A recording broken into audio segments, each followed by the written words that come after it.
Welcome to Say the Question. I'm Joe, here with Sam, and today we're taking on the perfect health fantasy. Why does wellness keep selling us the idea that one right system can make your body feel simple, predictable, and basically immune to life? Because that promise is weirdly comforting and also a little suspicious.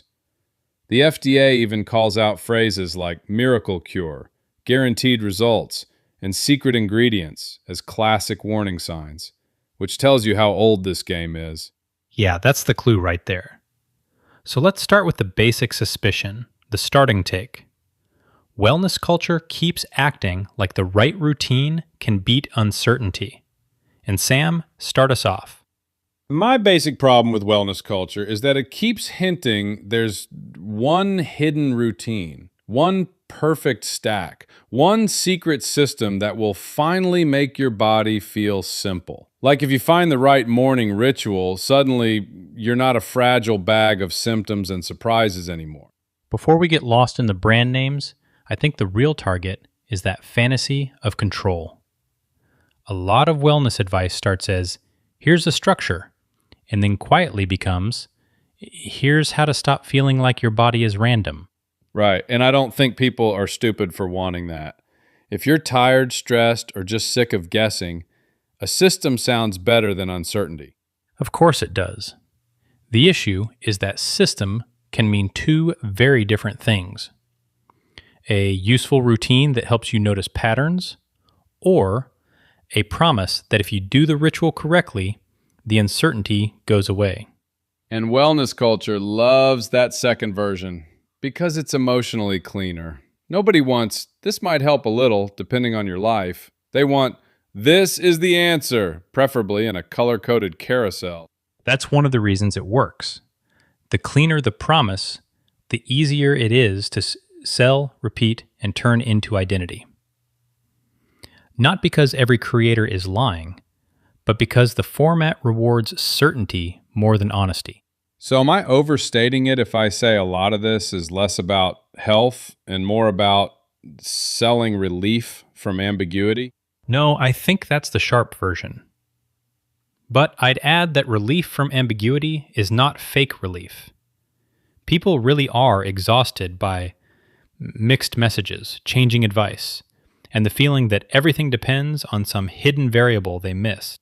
That makes sense. If your life already feels messy, then a neat wellness rule doesn't just sound helpful, it sounds merciful.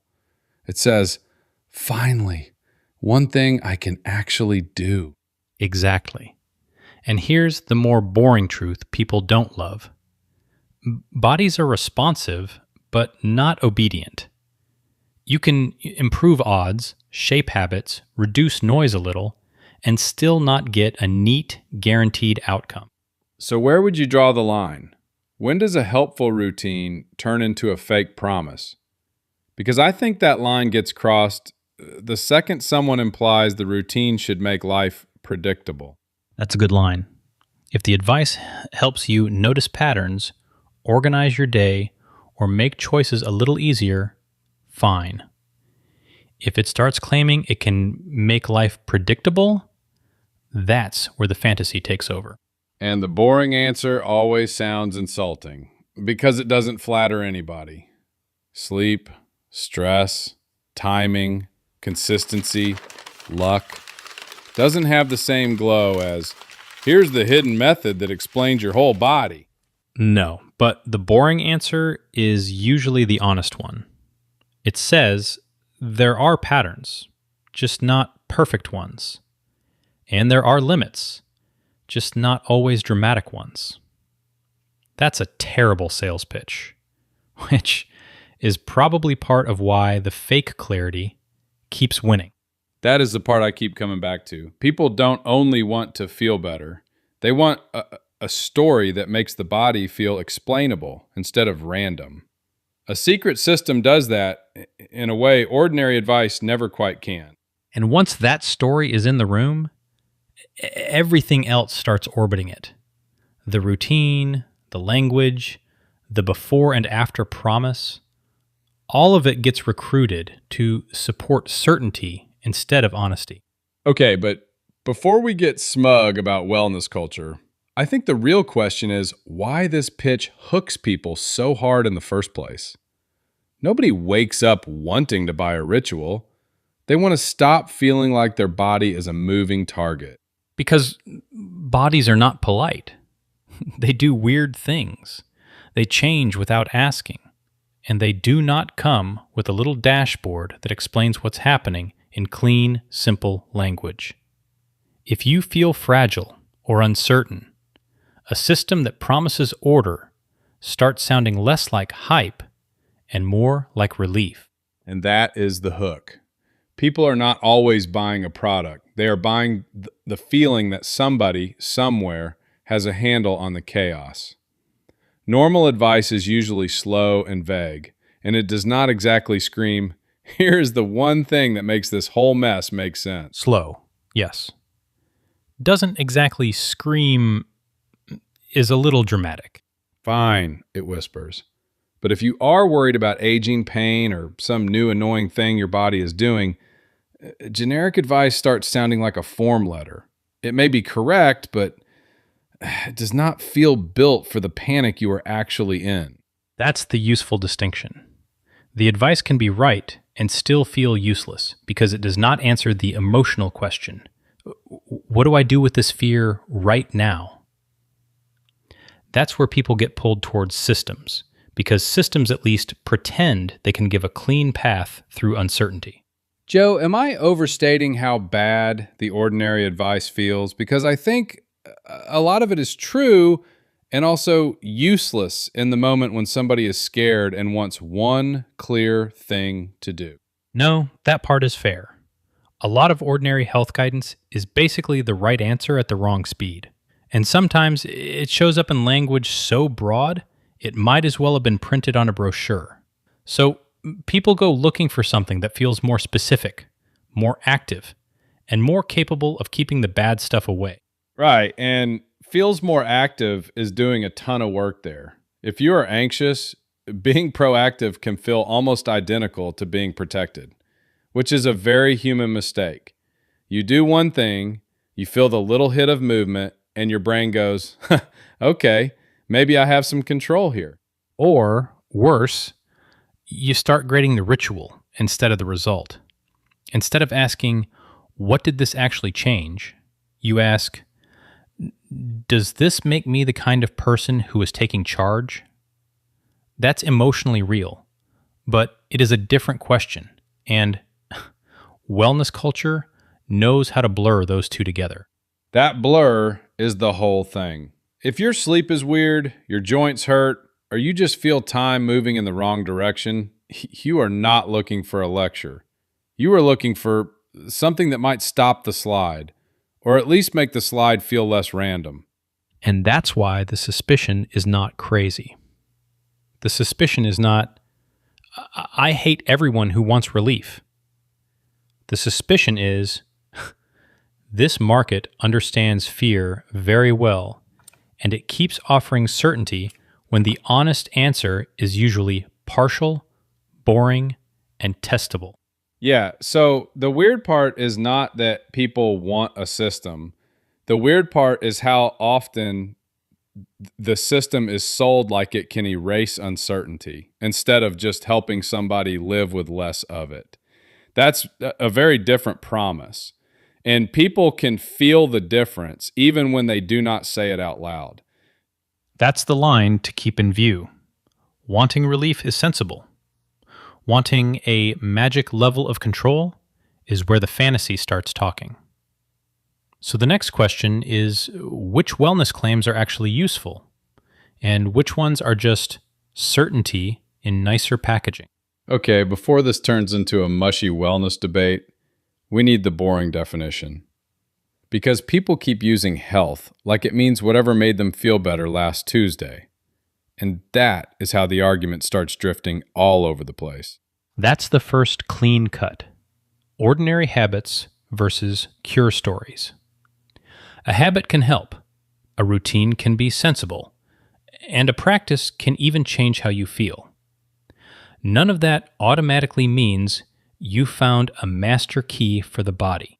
So the line is not this is useful versus this is fake.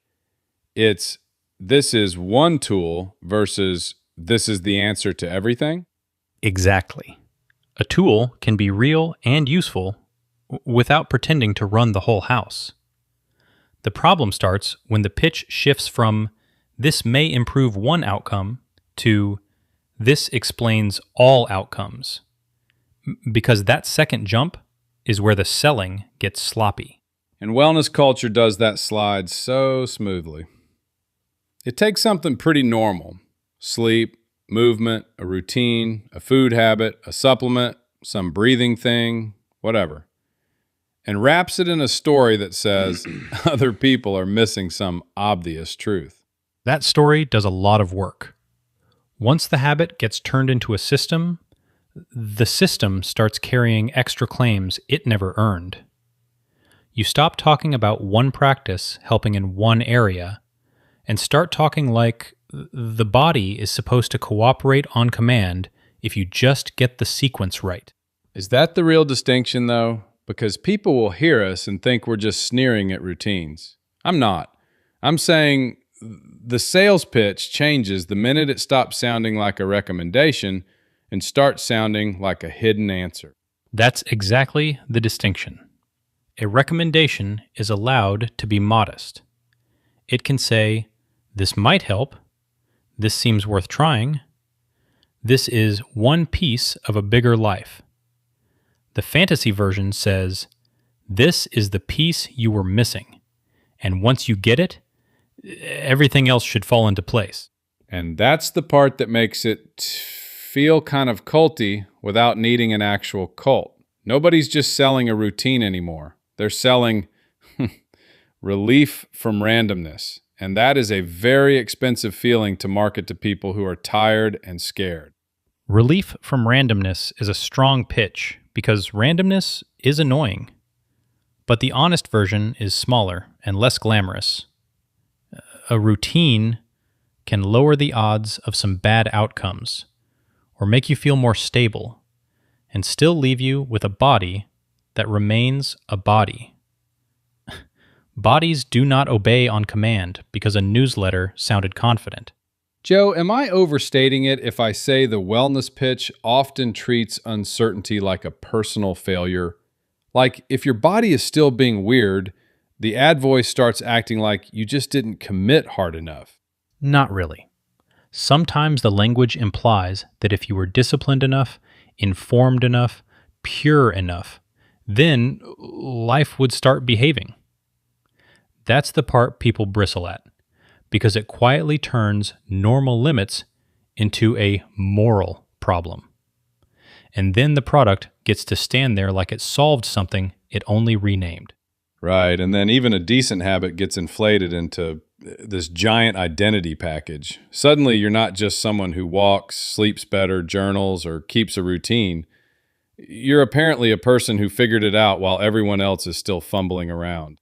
That's the clean version of the complaint. The habit may be ordinary. The claim around it becomes extraordinary. And once the claim is extraordinary, the burden should shift to specifics. What outcome? What mechanism? What evidence? What's actually being promised? And what's just marketing language with a calmer tone? So where would you draw the line, Sam? Because I think this gets useful only if we can say this is a fair health practice without accidentally blessing the whole system around it. I draw it at the claim. If you say, this helps some people with one thing, fine. If you say, this is the missing system that makes bodies simpler, more predictable, and less human, now I'm suspicious. That's where the ordinary advice turns into a fantasy product. That's the line. And once you see it, the next problem is the easy bad answer people reach for. The one that sounds nice because it avoids all the annoying limits we just named. Okay, but before we get fancy, let's sit in the dumb answer for a second, because it is the one people blurt out first. People are gullible, wellness is mostly nonsense, and the whole machine runs on expensive weirdness with nicer fonts. That answer feels good because it makes the whole thing simple. You don't have to sit with the uncomfortable part, which is that something in it keeps hitting people. The lazy answer is that people are gullible, and the whole thing is stupid. Yeah, that's the cheap version. It turns the whole audience into a cartoon, which is handy if you want to feel above it and never ask why it keeps showing up in normal people's lives. That's the version that sounds decisive, because it skips the awkward middle. It lets you keep one foot in contempt and the other foot out of the room, so you never have to notice the part where the pitch is attached to a real desire. Not a noble desire, not always a wise one, but real. So what survives the insult?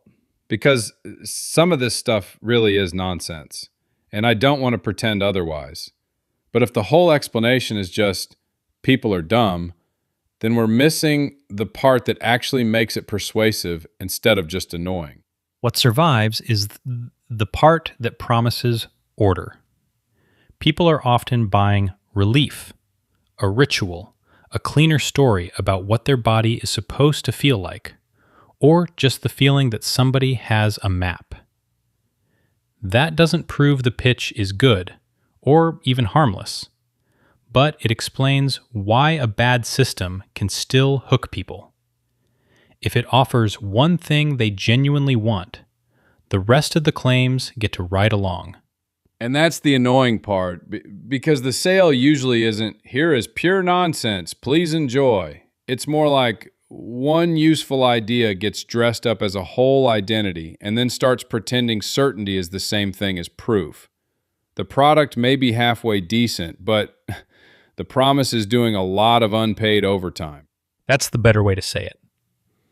A wellness pitch can contain a real preference, a plausible mechanism, and an unearned guarantee in the same sentence. And those three things get bundled together so tightly that people hear them as one coherent truth. The first part might be ordinary, the second part uncertain, and the third part just marketing fog. The bundle feels solid because it speaks to the same worry from three angles. Right, and that's why the insult version is so lazy. It lets you skip the embarrassing human stuff. Fear, hope, impatience, wanting a little more control, wanting your day to feel less random. Nobody wakes up saying, please sell me a complicated ritual. They wake up tired or confused or fed up, and then something neat shows up promising one less thing to worry about. Exactly. The bad first answer is satisfying because it keeps the world morally tidy. Them gullible, us smart.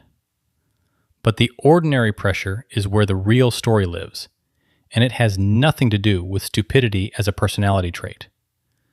People want bodies to feel legible. They want discomfort to mean something. They want some handle on the mess. So the better question is not, why are people idiots? It's, what part of this is an actual promise and what part is just relief wearing a lab coat? Because once you say that out loud, you can see how the pitch works without pretending every buyer is foolish or every skeptic is magically immune. Yeah, and that sets up the next step pretty cleanly.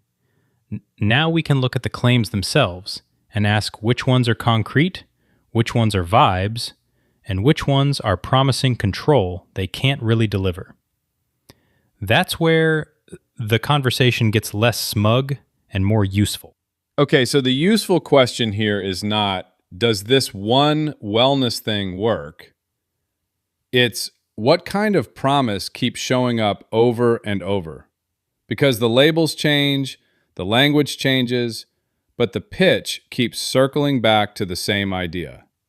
One right thing will make your body feel simpler. That's the right angle. Once you look at the shape of the promise, you stop getting distracted by whatever the current product is called. A lot of these pitches are built to feel personal, but the structure is familiar. One answer, one system, one missing key. And it usually comes with this little emotional nudge that says, you've been making this too complicated. Not in so many words, obviously. It's more like, we found the clean version. We found the shortcut. We found the thing your body has been waiting for. That's the pressure point. It doesn't just sell a product, it sells relief from ambiguity. And ambiguity is annoying because real health is full of it. The honest version is usually, this may help some people to some degree in some contexts. That is not a slogan, so it loses the sale. Joe, am I overstating it if I say the wellness pitch is really selling certainty more than health? Because that's what it feels like. It's not just try this, it's finally something that explains your body without all the messy parts. No, that's fair. I'd just sharpen it a little. It sells certainty as if certainty were the product, when the actual evidence is usually much smaller. The World Health Organization, for example, talks about physical activity as something with real benefits for prevention and management of several diseases. Helpful? Absolutely. A total control system? No. And WHO diet guidance varies by age, gender, lifestyle, and context, which is basically the opposite of one universal secret. Right. So the real world answer is less cinematic than the ad. It's not, do this one ritual and your body obeys. It's more like, some habits help, but bodies are complicated and different people need different things. That is a much harder thing to package and sell. Exactly. And that's where the FTC piece matters. Because the weight loss advertising side of this gets very blunt about the fantasy. They flag ads that promise impossible results, like losing weight without diet or exercise. And their basic point is that permanent weight loss requires permanent lifestyle changes. That's a boring sentence, but it's the part reality keeps insisting on. That boring sentence is also the thing people keep trying to dodge.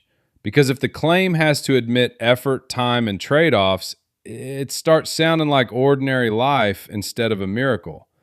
And a lot of wellness marketing really wants the listener to believe they can skip the annoying middle and still get the result. That's the trade. The product gets framed as a way around effort, and the buyer is supposed to experience that as intelligence, not wishful thinking. If you can make the promise feel like a shortcut around reality, you've already done half the selling before the person even checks whether it's supported. So what makes it so sticky? Is it just that people are gullible, or is there something deeper going on in the way these claims are written? Because the language always feels weirdly tailored to a very normal fear. It's deeper than gullibility. A lot of it is emotional efficiency. One purchase, one rule, one story. And suddenly, you don't have to sit with uncertainty. You don't have to think about age, randomness, bad weeks, mixed signals, any of that. The pitch says, we can make this neat. That's incredibly appealing, even when it's not true. And that's why the FDA language is useful too, because it shows how old the pattern is. They flag things like miracle cure, guaranteed results, and secret ingredients as warning signs. That is not new internet nonsense. That is a very old sales script with a fresh coat of paint. Right, and those phrases are useful because they reveal the category instantly. If a claim promises a wide range of cures, or acts like a hidden ingredient will solve everything, that's not a detail. That's the red flag. It tells you the pitch is built around totalizing control, not careful evidence. Which is why I keep coming back to the same thought. The fantasy is not just that you'll feel better. It's that you'll finally be dealing with a body that behaves. That's the real lure. Less uncertainty, less aging, less randomness, less of the stuff nobody can cleanly solve with a product. And that's the bigger pattern. Individual people can buy the thing and still not be stupid. The ecosystem keeps recycling the promise because it sells emotional relief. So the next question is less about why one person falls for it and more about who benefits from keeping the script this neat. Okay, so the facts are ugly enough. The next question is, who actually likes this arrangement staying alive? Because somebody does. If wellness culture keeps selling the idea that the right routine can make the body feel predictable, that is not just a vibe problem. It is a business problem. A lot of people, honestly. Coaches, supplement brands, wellness media, ad platforms, and anyone who makes money when certainty keeps people clicking. Certainty is easier to sell than nuance, and "this might help some people" is a terrible slogan. If you can offer a clean answer to a messy feeling, you get attention fast, even if the answer is mostly a sales shape with better lighting. So the consumer gets handed the job of making the promise true. If it works, the brand gets credit. If it doesn't, the buyer gets told they weren't consistent, weren't disciplined, didn't buy the right bundle, didn't follow the protocol hard enough. That is a very convenient arrangement for the people selling the thing. Joe, am I overstating that, or is that basically the loop? That's the loop, yes. The promise is vague enough that the product can keep its halo while the buyer absorbs the cost. And in health claims, the FTC says companies need appropriate substantiation, while the FDA says dietary supplements can't be marketed with disease treatment claims. Which means everybody learns to live in the gray zone and call it inspiration. Exactly. So the claims get stronger in tone, even when the wording has to stay just shy of a direct promise. That is why the ecosystem rewards people who can sound certain without technically stepping over the line. FTC has also called out deceptive weight loss marketing that uses fake websites and false news-style promos, which tells you something blunt. Theatrical confidence gets more oxygen than humility. And it's not just one scammy corner either. Even food advertising has drifted toward unproven health claims.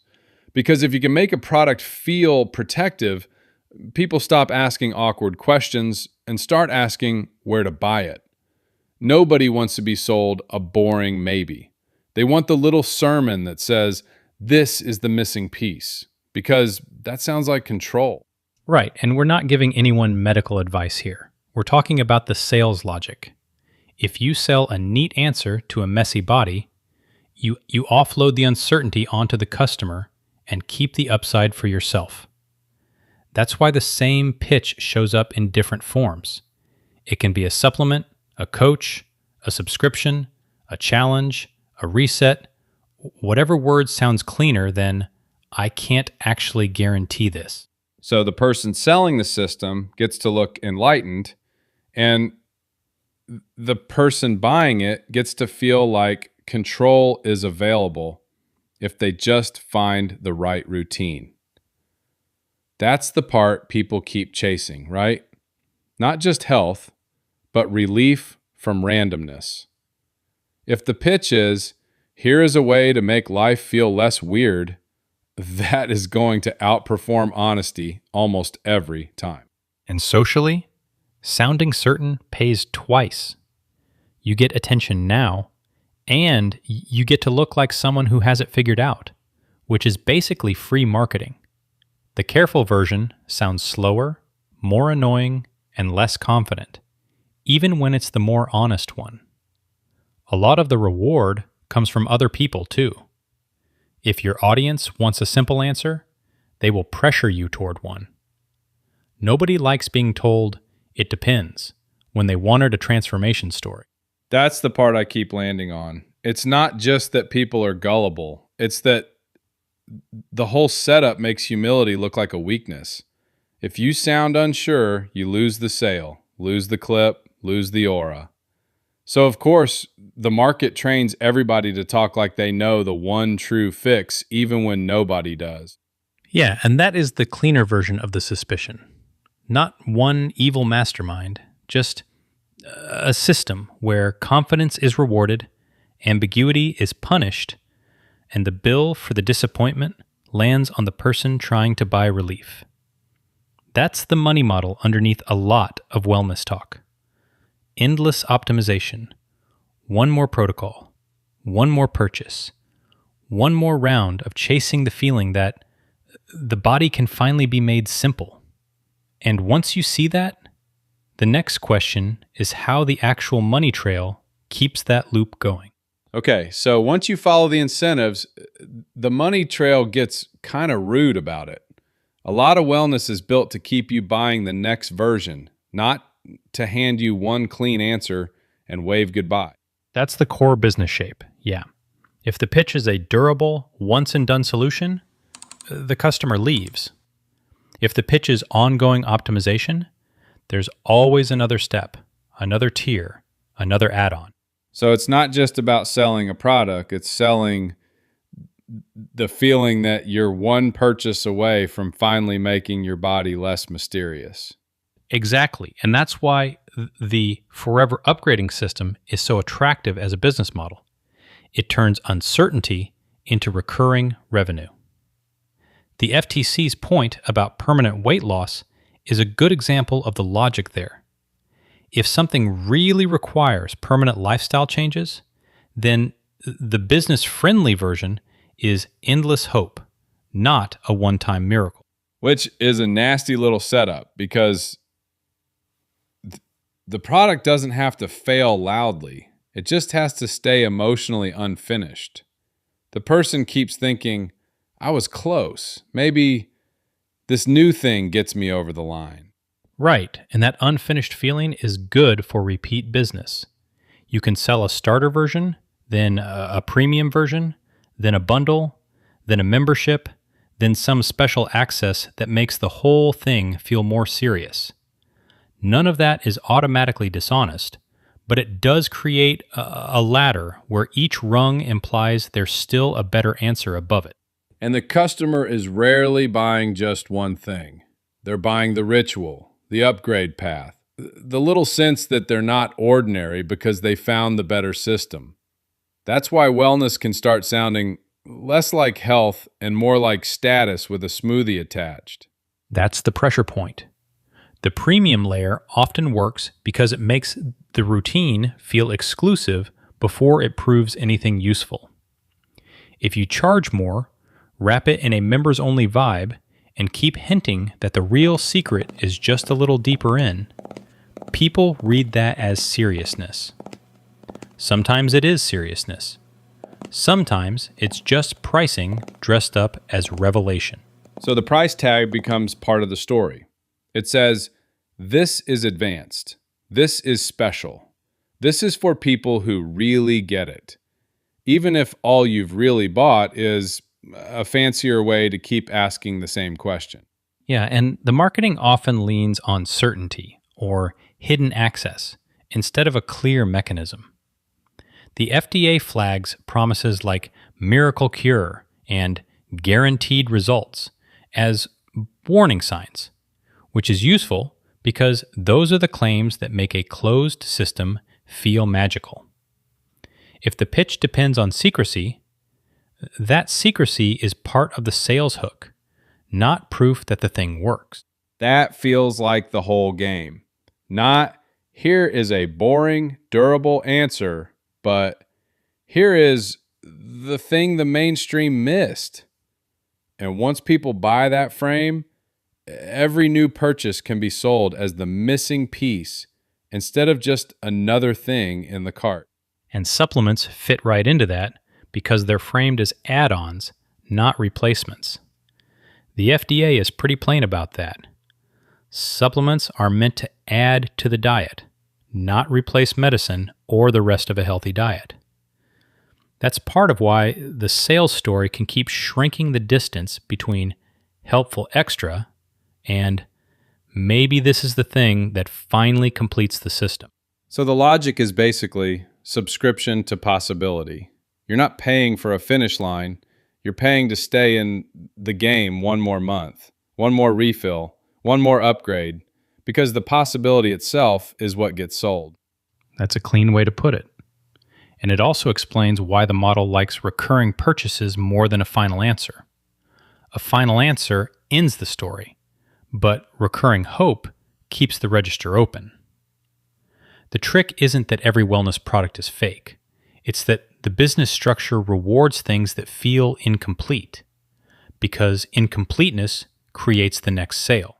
Right, and even the slightly shady version doesn't have to look like some cartoon scam. Sometimes it's just 1,000 little prompts toward the next tier, the next bundle, the next serious option, until you realize the system was designed to keep you circling the answer instead of arriving at it. And once that promise is online, it gets louder and more performative fast. That's where the money trail stops being subtle and starts looking like a show, which is probably the next thing to untangle. Okay, once the money part is clear, the next layer is how the internet takes a wellness claim and turns it into something bigger than the original claim. A private routine stops being private and starts looking like a public answer. And that is where the whole thing gets weird fast. That's the right place to look. Platforms don't just spread ideas. They will reward the versions that are easiest to react to. If something looks like a transformation, sounds like a secret, and can be repeated in one sentence, it travels better than a careful explanation. So you're not saying every creator is lying. You're saying the format pushes everyone toward the same overconfident shape. Mostly, yes. The platform does not care whether something is medically solid. It cares whether people stop for the transformation, the secret, or the confident face saying, "I figured it out." And then the attention itself starts pretending to be proof. Exactly. Attention is not evidence, but the internet keeps blurring that line. And to be fair, not every creator is knowingly deceptive. A lot of people are taking a thing that helped them a little and presenting it like they unlocked a bigger truth, because that's the kind of thing the feed rewards.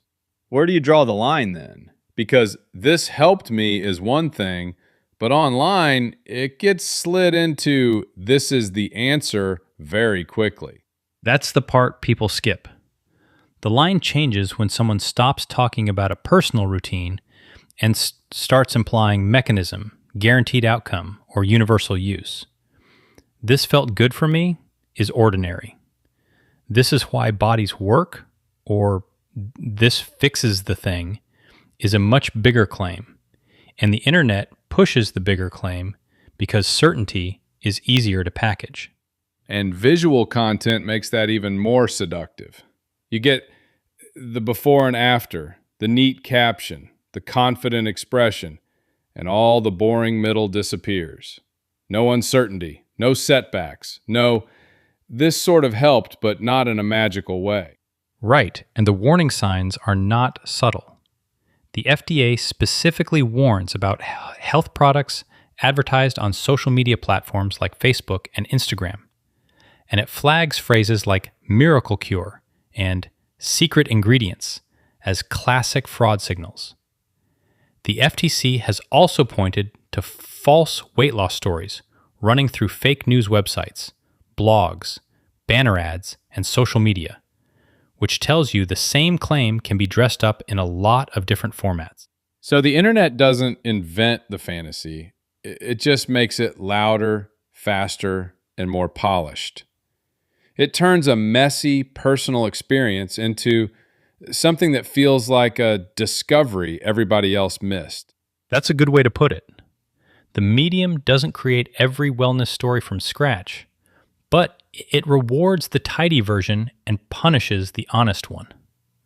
The honest version is usually slower, less dramatic, and full of caveats. The tidy version sounds like a master key. And once people keep seeing the master key version, they start thinking that's what health is supposed to look like. Simple, certain, and basically solved, which is exactly the fantasy. And it's why the online version gets so sticky. Okay, but before we keep talking like wellness is either a total scam or a miracle, We should slow down and fix the dumb version of the argument. Some habits genuinely do help people feel better. Pretending that is all fake just makes you sound like you got mad at one bad podcast and decided the human body was a scam operation. That is the useful correction. The strongest anti-wellness take is not nothing helps, because that is too lazy to be worth much. The better version is some things help some people in some ways. And then the marketing starts acting like that makes them a master key to the whole body. Right, and that is where people get seduced by a small win. If a walk helps your mood, or a routine helps you feel a little steadier, the mind goes, aha, I found the code. Which is funny because sometimes the code is just that you stop doing a bunch of chaotic stuff at once. And that is exactly where the fantasy sneaks back in. The evidence for a lot of ordinary health habits is not mystical, but it is real. The WHO, for example, says physical activity has clear health benefits, including reducing risk and improving well-being. So, the sensible position is not anti-habit. It is anti-habit as universal control. Joe, am I overstating it if I say the bad move is taking "this helps" and upgrading it into "this explains everything"? Because that feels like the whole sales pitch in one sentence. No, that's the better version of the critique. A useful habit can lower risk, improve how you feel, or make your day more stable. It does not become a guarantee, and it definitely does not become a promise that you can outrun uncertainty, aging, or randomness if you just do it hard enough. And that promise is the bait, isn't it? People don't just want better, they want sorted.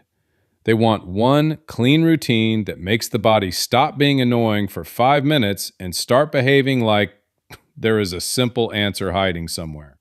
Mostly, yes. But I think the deeper reason it survives is that people like a story where effort maps cleanly onto outcome. The FTC makes a related point in a different context.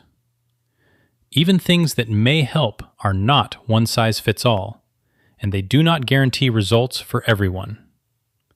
That is the part wellness marketing keeps trying to blur. So the real problem is not that people notice a real effect. It is that they start treating a partial tool like it should do the job of the whole system. One good habit can be useful without being a magic key. Exactly. And the healthy diet guidance gets at this too, in a boring but important way. Diets can help protect against disease, but they also vary by individual characteristics and context. That is the part people skip when they want a neat, universal answer. Real help is often conditional, not total. So what people call the system is usually just a bundle of decent habits with a better costume on. And once it works a little, people start acting like they found the hidden lever for the entire body. That is a very seductive lie because the first part of it is not even false. That's the nasty part. A partial win is enough to make the pitch feel credible. And then the pitch does the rest of the work. It says, see, you felt a difference, so maybe this is the answer. But feeling a difference is not the same thing as having control over everything. And that is why the fair criticism has to be sharper than wellness is fake. The fair criticism is that some of it is helpful, but the selling keeps pretending helpful is the same as total control. That is where the fantasy gets its teeth. Okay, but once we stop laughing at the weirdest version of this, I think the real fork in the road is simple. Are people chasing systems because life feels chaotic, or because they can't stand that it stays chaotic no matter what they buy? That's the part worth arguing about, not whether every wellness pitch is secretly evil. That's the cleaner split. Those are not the same motive, and mixing them together makes the whole thing dumber than it needs to be. One version is a pretty rational attempt to get some grip on a messy body or a messy life. The other is turning uncertainty into a personal failure you think you can outsmart if you just find the right ritual. And I don't think the first motive starts out as vanity or gullibility. If your days feel random, you start looking for anything that makes the pattern feel legible again. A routine, a rule, a little system that says, okay, which is at human, least this part not is pathetic. under control. I'd even say that part deserves more respect than it gets. Because people aren't always buying a fantasy. Sometimes they're just trying to keep the floor from feeling like it's moving under them. Sure, but the thing can still go sideways fast. The minute the promise changes from, this helps me cope, to, this will finally explain every weird feeling I have. Now the routine isn't a tool anymore. It's acting like a passport to certainty. And that's where people start getting mugged by their own hope. That's the trap, yeah. Once the selling point becomes total explanation, every unresolved day starts looking like a defect in your character instead of a normal day with friction in it. And that's where the search stops being practical and starts becoming self-feeding. Exactly. Then the language gets glossy and you get these little promises that sound like, just optimize one more thing and you won't have to wonder anymore. Which is a really efficient way to sell anxiety back to people with better packaging. I get why it works, though. A clean system feels respectful when life is noisy. It says, there is a pattern here, and you don't have to just shrug at it, which is a powerful message if you've been living with a lot of uncertainty or frustration. Is the bad part the mechanism or the promise attached to it? Because those are different. A routine can be boring and useful without claiming to solve being alive. That's exactly it. People don't usually get hooked because the tool exists. They get hooked on the whisper that says, this will make the whole mess finally behave. And that's a much bigger promise than the thing can honestly keep. And once that whisper starts doing the heavy lifting, the person isn't choosing a habit anymore. They're trying to buy certainty, which is a brutal standard to put on ordinary life. So the fair question is where the line actually is, right? Not do you want order, but when does wanting order turn into demanding that life stop surprising you? I'd still put it at the point where the routine has to guarantee you won't age, won't wobble, won't be uncertain, and won't ever have a bad week. That's not a plan anymore. That's fantasy. That's the useful version of the critique. Some people are just trying to lower the noise. Some are trying to become unbotherable by being human. And wellness culture happily sells to both. Those two motives can sit in the same person, which is why the whole thing gets slippery so fast. You can start with a reasonable attempt to feel better and still be vulnerable to the next shiny promise that says, one more tweak and you'll never have to wonder again. So the move isn't to shame the impulse. It's to notice when control becomes the product and certainty becomes the sales pitch. That's the part that eats people alive. Exactly. Wanting less chaos makes sense. Pretending chaos is optional does not. And that gets us to the next question. What norms let people want order without turning every routine into a life verdict? Okay, so if we're trying to make this whole thing less scammy, where do you start? Because be more honest is nice, but wellness culture has been surviving on slippery language for years. I'd start with the boring baseline. If you're making a health-related claim, treat it like a claim. The FTC position is basically that claims need substantiation, not just a soothing tone and a before-after story. If it's a preference, call it a preference. If it's an anecdote, call it an anecdote.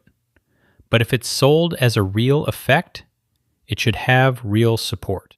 That already sounds more useful than most of the internet. And honestly, it would force a lot of people to stop dressing up a guess like a breakthrough. No more, this changed my life as a substitute for any actual evidence. Exactly.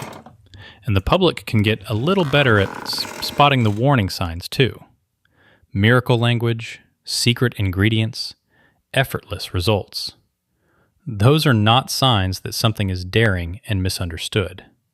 Usually, they're signs that the pitch is about to stop being honest. So the move is not to become a full-time cynic. It's to ask the annoying follow-up.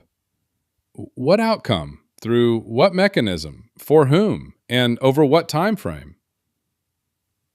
That's the part people skip because it ruins the vibe. That's the useful question. And it's also the one that exposes the gap between advice and fantasy. A lot of wellness content wants the authority of certainty without the burden of specifics, which is why it feels so clean until you look at it sideways. Where would you actually draw the line, though? Because if every claim has to come with a little lecture attached, people tune out. I don't want a world where the only allowed health advice sounds like a compliance form. Fair. The line is not make everything boring on purpose. It's make exaggeration expensive. Platforms can stop rewarding the most confident miracle language. Brands can stop pretending that secret sauce framing is information. And creators can get more attention when they say what a routine can do and what it can't. That's not censorship. That's just not letting the loudest nonsense set the tone. That's the part I keep coming back to. Make lying less profitable. Because right now the incentive is to promise total transformation, then hide the fine print in a paragraph nobody reads. And the person being sold to is basically asked to trust the performance more than the limits. Yes, and the culture fix is to make honesty feel normal instead of weak. Good advice often sounds boring because it admits variation. WHO's general approach to healthy diet advice is that it depends on the person and the context, which is a terrible marketing slogan, but a pretty decent description of reality. That's the problem with the perfect system fantasy. People want one routine that makes bodies simple, predictable, and obedient. And then they get mad when reality refuses to be that tidy. Which, root of reality, but there you go. And that's where the self-care piece gets misused. The useful version isn't buy enough habits and you've solved being human. WHO's self-care point is closer to personal routines can help, but they work best when they're supported by real care if needed. So the honest message is one tool, not a cure-all, plus a little humility about what a routine can't control. So the fix is basically a stack of unsexy things. Evidence before promise, less miracle language, more skepticism about secret ingredients, and fewer systems getting rewarded for acting certain about the uncertainable. Not glamorous, but it would at least make the space harder to bullshit. Okay, so here's where I think we actually landed. People aren't really searching for one magic routine. They're searching for a way to make their body feel less random. That is the fair version.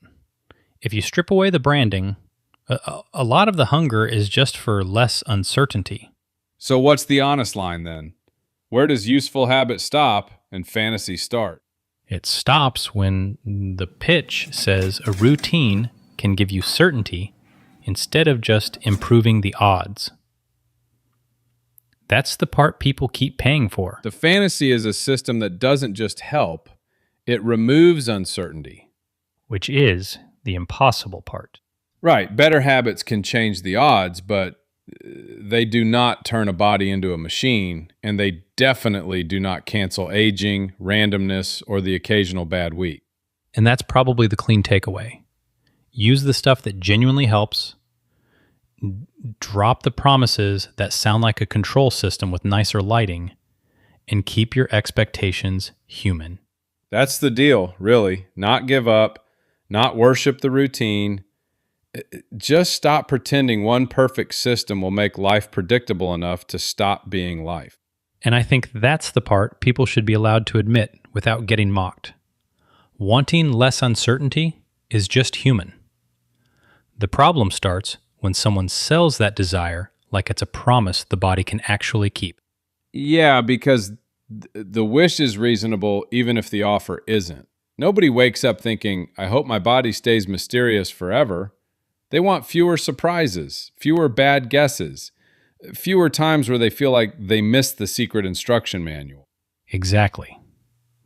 But fewer surprises is not the same as no surprises. Wellness language blurs that line all the time, because the jump from this might help to this explains everything is where the sales pitch gets much easier. And that's why it starts to feel sketchy. If the promise quietly shifts from try this to this is the missing key, you're not just selling a habit anymore. You're selling relief from not knowing. That's right. And to be fair, people are drawn to systems because systems feel calmer than improvising. A routine gives you something to point at. It makes the situation feel less chaotic, even when it hasn't actually made it certain. So the real product isn't just the habit. It's the feeling that you're not just sitting there waiting for your body to surprise you again. That's the cleaner version, yes. The certainty feeling often arrives before any actual evidence does. And that gap is where a lot of people get pulled in. It's not always malicious. It's just a very attractive promise. Joe, is that the line you keep coming back to? That the certainty feeling is the sell, not necessarily the outcome? Mostly, yes. If it were only about outcome, the conversation would be simpler. But a lot of what gets marketed is emotional structure, a way to feel less exposed, less random, less like you're guessing all the time. Which is fair, by the way. That's not a dumb thing to want. It just stops being fair when somebody pretends they can make the guessing part disappear and calls that honesty. And that's really the finish line here. Keep the parts that make life a little steadier. Drop the fantasy that steadier means certain. Yeah, better health, if you're lucky, is better odds and fewer stupid obstacles. It's not a guarantee, and it's definitely not a promise that uncertainty is going away just because you found a better routine. So the honest answer is annoyingly plain. Improve what you can, expect uncertainty to remain, and don't confuse a useful routine with a magic escape hatch. That's the whole thing. People aren't crazy for wanting a simpler body story. They're just asking for a guarantee the body was never going to give them. And with that, we're done with this question. Thanks for spending a few minutes with Say the Question. Subscribe or follow, and we'll be back tomorrow.